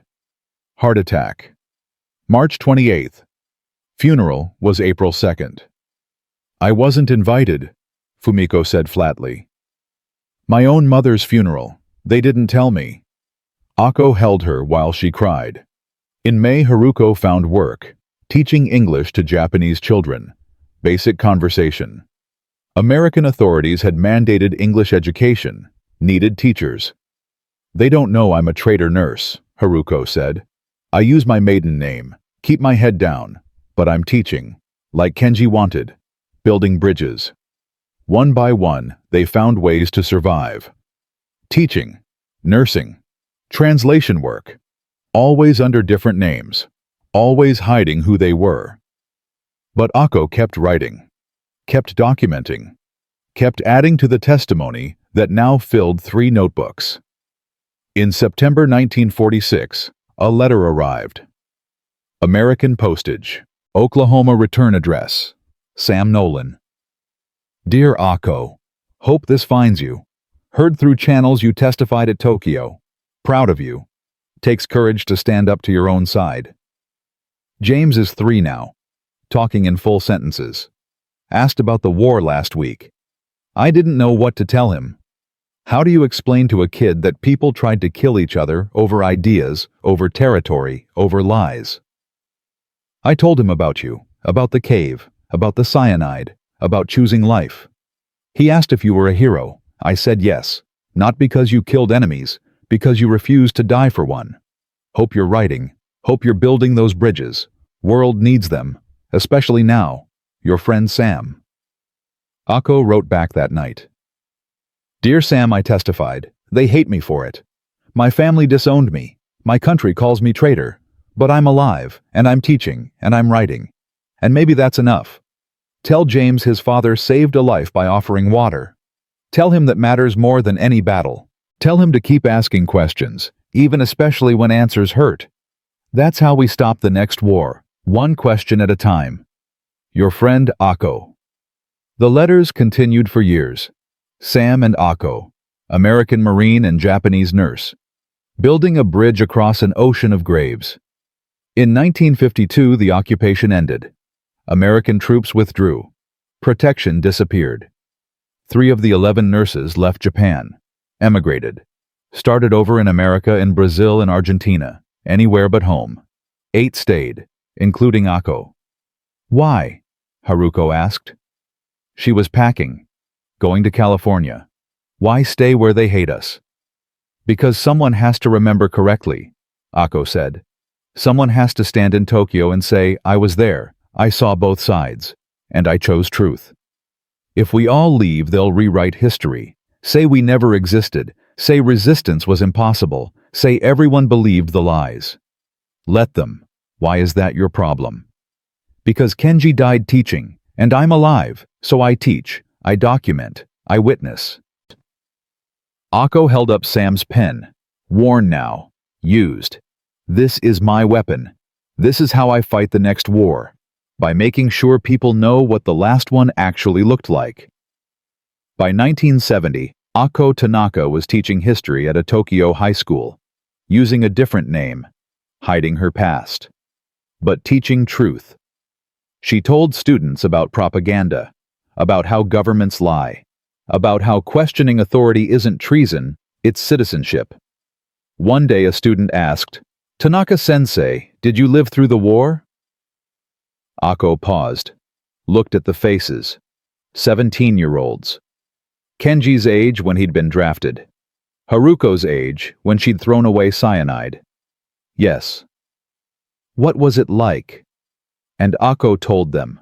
Not everything, but enough. About lies and truth. About enemies who became humans. About the moment she'd chosen life over orders. They called me a traitor for that, she finished. Maybe I was. Maybe choosing yourself over your country is treason. But I'd rather be an honest traitor than a loyal corpse. The students were silent. Then one raised her hand. I think you were brave. Ako smiled. First real smile in 25 years. Brave or foolish? Sometimes the difference is just whether you survive. In 1995, 50 years after Saipan, the survivors held a reunion. Only 6 were still alive. Sato, Fumiko, Ako, Kimura, and 2 others. They met at the site where the American barracks had been. Now a parking lot. Progress erasing memory. We did it, Sato said. She was 73 now. Gray hair, bent back, but eyes still sharp. We survived. We witnessed. We documented. And nobody cared, Kimura said bitterly. Our testimonies sit in archives, unread, forgotten. We gave up everything for truth nobody wants. Not nobody. Ako pulled out a letter, recent, from Sam Nolan's son, James, now 52, professor of history at University of Oklahoma. Dear Ako-san, my father passed last month. Heart failure. He asked me to write you. To tell you the bridge held. I teach your story in my classes. About propaganda and resistance and the courage to question. Students call you a hero. Dad always said you were. Thank you for surviving. Thank you for documenting. Thank you for showing that resistance was possible, even when it cost everything. The truth you wrote didn't die. It just waited for people ready to hear it. With deepest respect, James Nolan. Ako read it aloud, her voice cracking. By the end, all 6 women were crying. The bridge held, Sato repeated. 50 years. Across an ocean, through hate and occupation and silence. The bridge held. They toasted with tea. To absent friends. To families who'd rejected them. To countries that had lied. To truth that survived despite everything. Ako Tanaka died in 2003. 81 years old. She left behind 47 notebooks. Testimonies. Histories. Documents. Truth written in Sam Nolan's pen. Her will designated them for the National Archives, with instructions. Do not open until I am dead. Do not censor. Do not soften. This is witness. This is truth. This is what happened when we were taught to die and chose to live instead. The archives published them in 2010, created an exhibition. Voices of Resistance, Japanese nurses who chose life. Thousands visited. Japanese students, American scholars, Korean survivors, Chinese witnesses, all looking at the same documents, the same truth. And in glass cases preserved forever, a Parker pen, silver, worn, inscribed on the side in English, Truth Matters, Always, SN. Because freedom did come. It came with bombs and occupation and foreign soldiers on sacred ground. It came with shame and rejection and families who said their daughters were dead. It came too late for Kenji, who died teaching in an Australian camp. Too late for millions who believed the lies. Too late for thousands who took the cyanide because they'd been told that's what honor required. But it came, fragile, painful, built on ruins and testimonies and bridges constructed word by word across oceans of grief. And those who survived to see it, those who'd thrown away poison and chosen questions, who'd documented truth when silence was safer, who'd built families from fellow witnesses when blood family rejected them, they proved something essential. That freedom isn't the opposite of captivity. Freedom is choosing what to do with truth once you see it. Even when truth costs everything. Even when nobody wants to hear it. Even when it comes too late for thousands who vanished into the white snow of forgotten graves. The bridge held.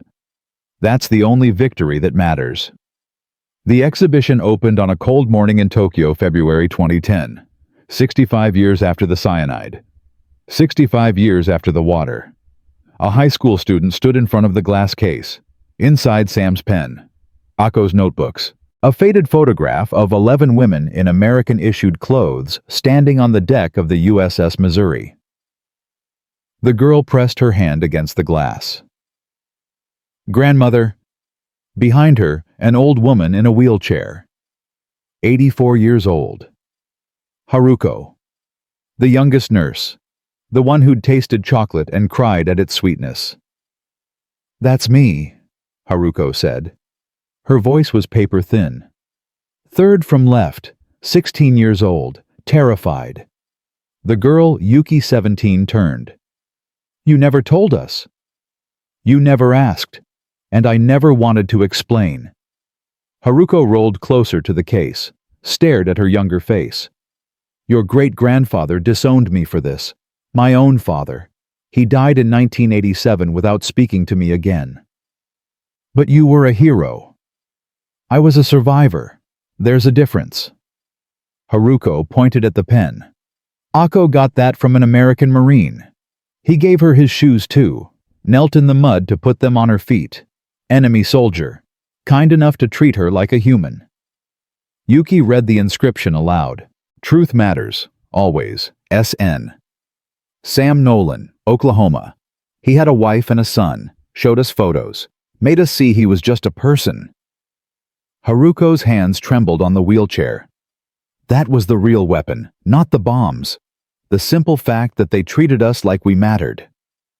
An American couple approached. Late 60s. The man wore a cap USS Missouri veteran. Excuse me? He said in careful English. Were you one of the nurses? Haruko nodded. Yuki translated. The man's eyes filled. My father was a Marine, Saipan. He told me about finding Japanese nurses in a cave. Said they were terrified. Said one girl couldn't have been more than 16. He looked at Haruko. He said it changed him. Made him understand the enemy was just people who'd been lied to. What was his name? Haruko asked through Yuki. Thomas Chen. He was Chinese-American. Said he joined to fight Japan because of what they did to China. But after the cave, the man stopped. He said he stopped fighting for revenge. Started fighting to end the war so nobody else had to be afraid. Haruko reached out, took his hand. Two strangers connected by a cave and cyanide and a choice made 65 years ago. Tell your father's story, she said. Tell them soldiers can choose mercy, that enemies can become witnesses, that... She looked at the photograph, at her 16-year-old face. That fear doesn't have to win. At the back of the exhibition, another visitor stood alone, Korean woman, maybe 70, reading the testimony about comfort women, about Unit 731, about atrocities that Japanese nurses hadn't known were happening. They didn't know. Her voice was bitter, loud enough to carry. How convenient. They served the machine, but they didn't know what it was grinding up. A museum guide approached, started to quiet her, but Haruko rolled over. You're right, Haruko said in Japanese. We didn't know, but we should have. We saw the propaganda. We heard the rumors. We chose not to ask questions because questions were dangerous. She looked at the Korean woman directly. I can't apologize for what I didn't do, but I can apologize for what I didn't ask. I'm sorry. We should have been braver sooner. The woman stared. You're one of them. The nurses. Yes. You testified against Japan. I testified to truth. Japan had already testified against itself through its actions. The woman's face worked. Anger and pain and something else. Finally, my sister, 1943, taken from Seoul, 14 years old, comfort woman. She died in a camp in Burma. Never came home. Never got justice. I know, Haruko whispered. I know, and I can't fix it. I can't bring her back. But I can witness. I can say, this happened. This was wrong. And we who wore the uniform share responsibility for not stopping it. The woman pulled out a photograph. Faded. A young girl in traditional Korean dress. Smiling. Innocent. Her name was Kim Sun-hee. She wanted to be a teacher. She loved poetry. The woman's voice broke. She was a person, not a comfort woman. A person. Haruko took the photograph, looked at it for a long time. May I include this in the memorial registry? We're collecting names. Victims who were erased. I can't give her justice, but I can give her memory. The woman hesitated, then nodded. That registry would grow to 40,000 names over the next 5 years. Victims of comfort stations, Unit 731, massacres, POW camps, all documented, all witnessed, all saying these were people, not numbers. In a corner of the exhibition, video testimonies played on loop. Ako's voice recorded in 1998, 5 years before her death. People ask why I testified, why I risked everything to document propaganda and lies. I tell them because Kenji died believing Japan was honorable, because 16-year-old girls took cyanide believing Americans were demons, because millions died believing lies that served empires, not people. Her elderly face filled the screen. Truth doesn't undo atrocity, but lies multiply it. Every generation that forgets is a generation that risks repeating. So we remember. We document. We witness. Not for revenge, for prevention. A Japanese businessman in his 50s stood watching, tears running down his face. My grandfather was in Unit 731, he said to no one in particular. I found his diary after he died, things he did, experiments, vivisections. He looked at his hands like they were contaminated. I carry his blood, his guilt. How do I live with that? Yuki, still translating for her grandmother, heard this, turned to him. You live by witnessing, by saying this happened, this was wrong, and it stops with me. But I didn't do it. No, but you know about it. Knowledge is responsibility. What you do with it, that's where honor lives. The businessman looked at her. This 17-year-old girl speaking truth he'd been avoiding for 30 years. You're wise for your age. No, I just have a grandmother who chose truth over comfort, who lost everything for it. Yuki looked at Haruko. Who taught me that memory is resistance? By afternoon, the exhibition was packed. Hundreds of people, Japanese, Korean, Chinese, American, Filipino, all reading testimonies, all seeing photographs, all confronting history that their countries had tried to sanitize. A Chinese historian approached Haruko. I want to interview you for a documentary about Sino-Japanese reconciliation. Reconciliation? Haruko laughed, bitter. There's no reconciliation without accountability. Japan still hasn't fully apologized, still hasn't compensated all victims, still has politicians who deny. Which is why your testimony matters. You're Japanese. You witnessed the propaganda machine. You documented how ordinary people became complicit. That's powerful. I'm also a traitor to many Japanese. My testimony is used by nationalists to claim I'm anti-Japanese, by revisionists to claim I was coerced. Haruko sighed. Truth has enemies on all sides. Then we fight on all sides. The historian knelt. My grandfather was killed in Nanjing, 1937. I spent 40 years hating Japan, hating all Japanese people. Then I read your testimony about how you were taught to hate, how propaganda worked, and I realized. She stopped, started again. I realized hate is the real enemy, not Japanese people, not Chinese people, the mechanism that turns people into hating machines. That's what we fight. Haruko gripped her hand. Yes, that's exactly it. At closing time, museum staff found something unexpected. Letters, dozens of them, left by visitors throughout the day. One from an American veteran. I was at Iwo Jima. I hated every Japanese person I saw. Thought they were subhuman. Your testimony showed me I was believing the same propaganda just from a different country. Thank you for teaching an old Marine that he was wrong. Another from a Japanese teenager. My teacher says you're a traitor. My grandmother says you're a hero. I think you're just honest.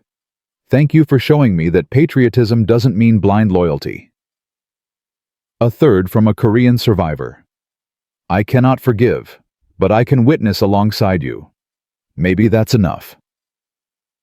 Haruko read them all, every single one. By the end, she was exhausted, emotionally wrung out. Grandmother, Yuki said gently, we should go home. Not yet. Haruko rolled to the center of the exhibition, to a new installation unveiled that morning. A memorial wall, granite, engraved with names. 11 Japanese nurses who chose life. 200,000 plus comfort women who didn't get to choose. 3,000 plus victims of Unit 731. 300,000 plus victims of Nanjing massacre. Millions more whose names were lost. At the top, a quote from Ako's final testimony. We document not to judge the dead, but to guide the living.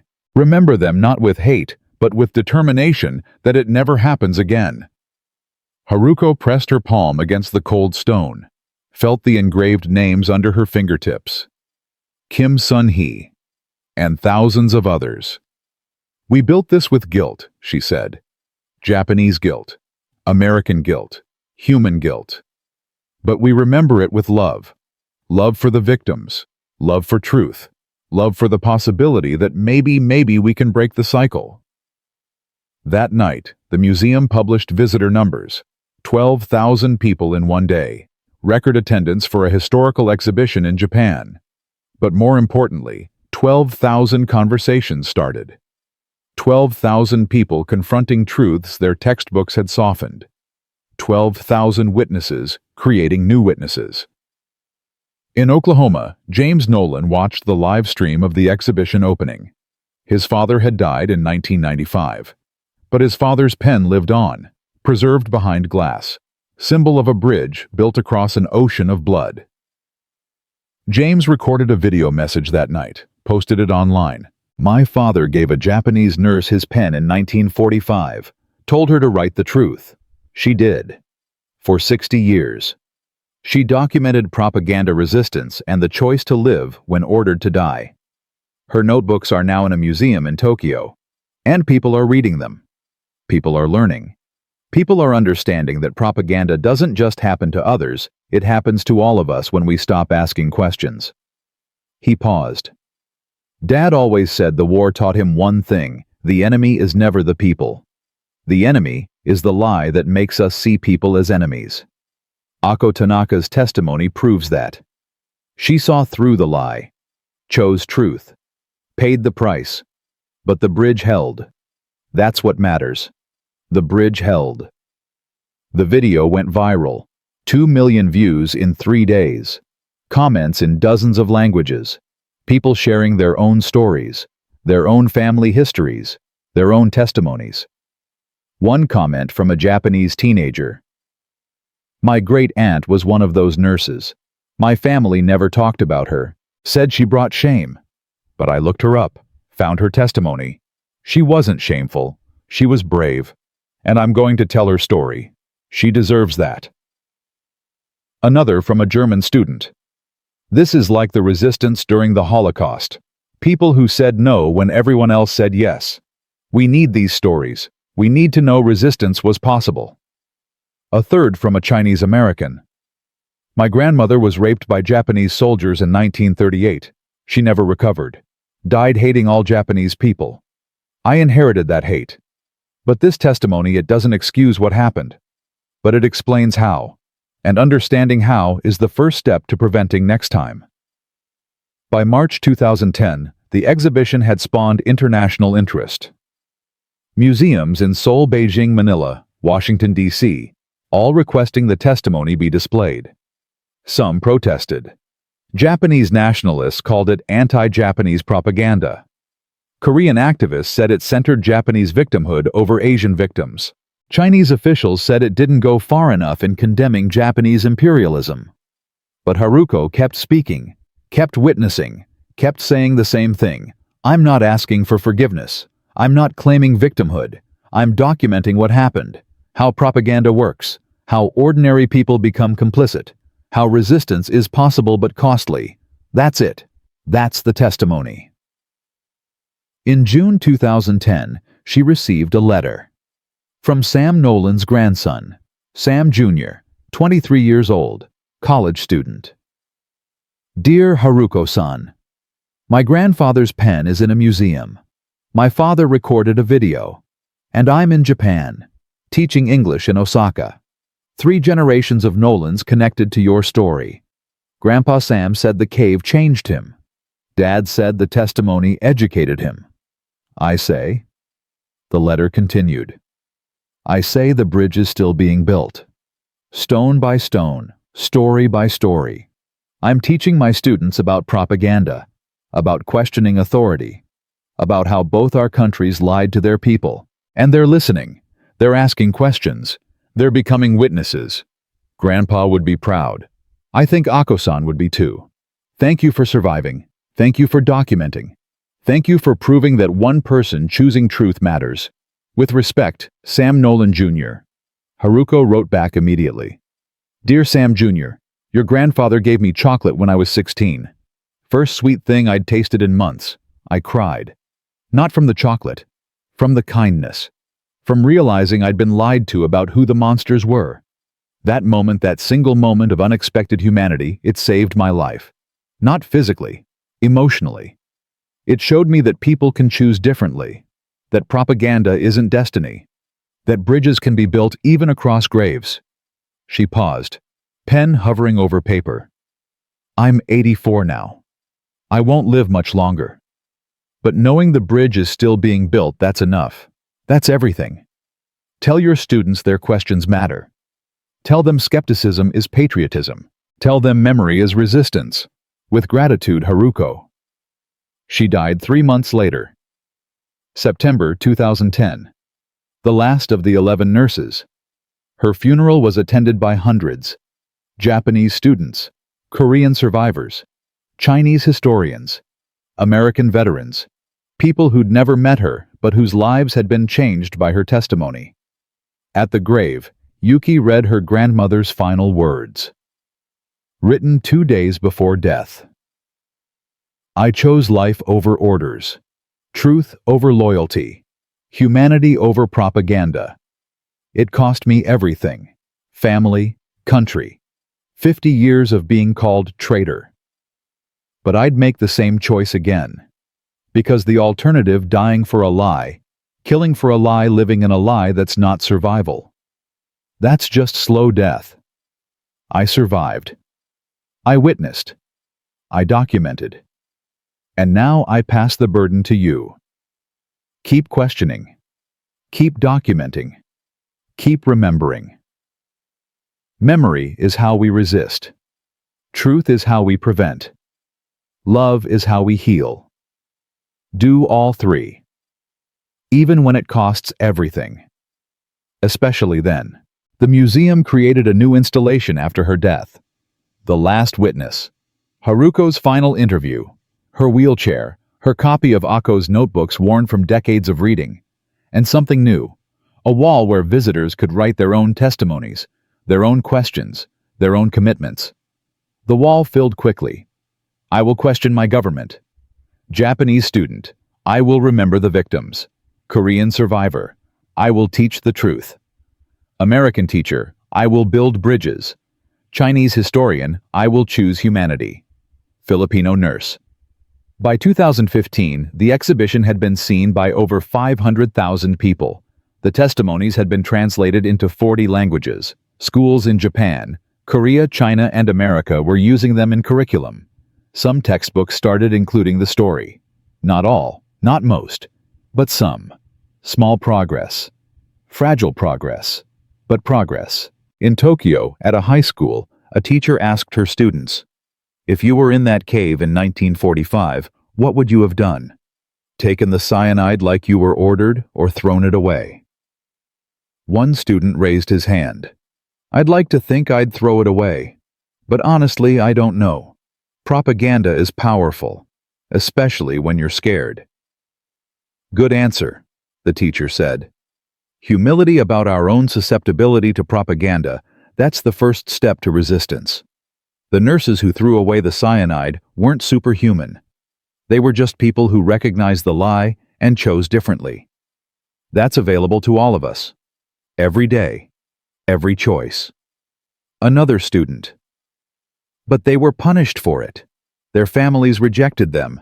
They were called traitors. Yes, truth has a cost. It always does. The question isn't whether truth is expensive. It's whether lies are more expensive. The teacher pulled up Ako's photograph on the screen. Young woman in a blood-stained uniform holding a Marine's canteen. She paid, but millions who believed the lies paid more, with their lives, with their humanity, with their souls. In 2020, Sam Nolan Jr. visited the exhibition, brought his daughter, 8 years old, fourth-generation Nolan connected to this story. "That's your great-great-grandfather's pen," he told her. He gave it to a woman who'd been taught to hate him, and she used it to write truth for 60 years. Why did he give it to her? His daughter asked. Because he saw a person, not an enemy. Because he believed truth mattered more than victory. Because Sam Jr. knelt to her level. Because he understood that the war wasn't won with bombs. It was won with choices like that. Small acts of humanity in the middle of inhumanity. Are we still at war? Not with bullets, but with lies, with propaganda, with people trying to make us hate each other for profit or power. He pointed at the wall of testimonies. These people, they fought back. With truth. With memory. With refusing to forget. That's our war now. And you'll fight it too. How? By asking questions. By listening to people your government tells you to hate. By remembering that propaganda doesn't just happen in history books, it's happening now all around us, all the time. He touched the glass case. By keeping the bridge strong. The exhibition remains open.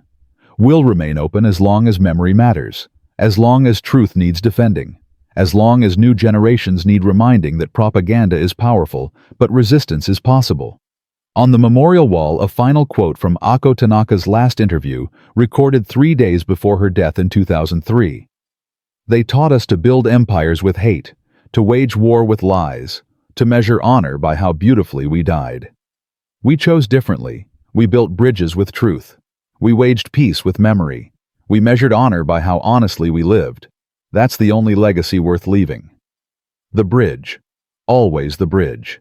Across oceans of blood, across mountains of graves, across generations of pain, the bridge holds, because people choose to hold it, choose to build it, choose to walk across it even when both sides call you traitor. The bridge holds. That's all that matters. The bridge holds. And it does. Stone by stone, story by story, name by name.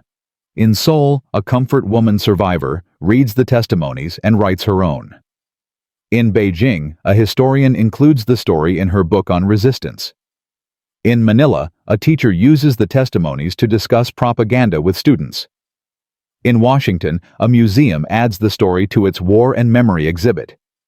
In Oklahoma, Sam Nolan's great-granddaughter learns her family's history and decides to study international relations. In Tokyo, in a museum built from guilt but maintained with love, visitors press their hands against granite walls engraved with names. Names of victims. Names of witnesses. Names of people who chose differently. They built the propaganda machine with hate, with lies, with fear that made enemies of humans. But it's remembered with love, with truth, with hope that memory can prevent, that documentation can resist, that bridges once built can be strengthened by each generation that chooses to walk across them. The pen sits behind glass. Silver, worn, inscribed with words that changed lives. Truth matters, always. It mattered in 1945. It matters in 2025. It will matter in 2045. Because propaganda doesn't die. It evolves. It adapts. It finds new victims. But neither does resistance. Neither does truth. Neither does the simple revolutionary act of seeing humans in your enemies and choosing differently. If you believe their names should be remembered, Ako Tanaka, Yamada Sato, Ishikawa, Fumiko Haruko, and the 8 others whose testimonies built a bridge across an ocean of blood share this story. And in the comments below, write a name. A victim who should be remembered. A witness who chose truth. A person who built bridges when the world demanded walls. Write their name. Document their story. Keep the memory alive. Because that's how we resist. That's how we prevent. That's how we ensure that the next generation knows propaganda when they see it, questions authority when it demands blind loyalty, and chooses humanity when empire demands hate. Write a name. Build the bridge. Hold the line. Memory is resistance. Truth is prevention. Love is the only weapon that wins.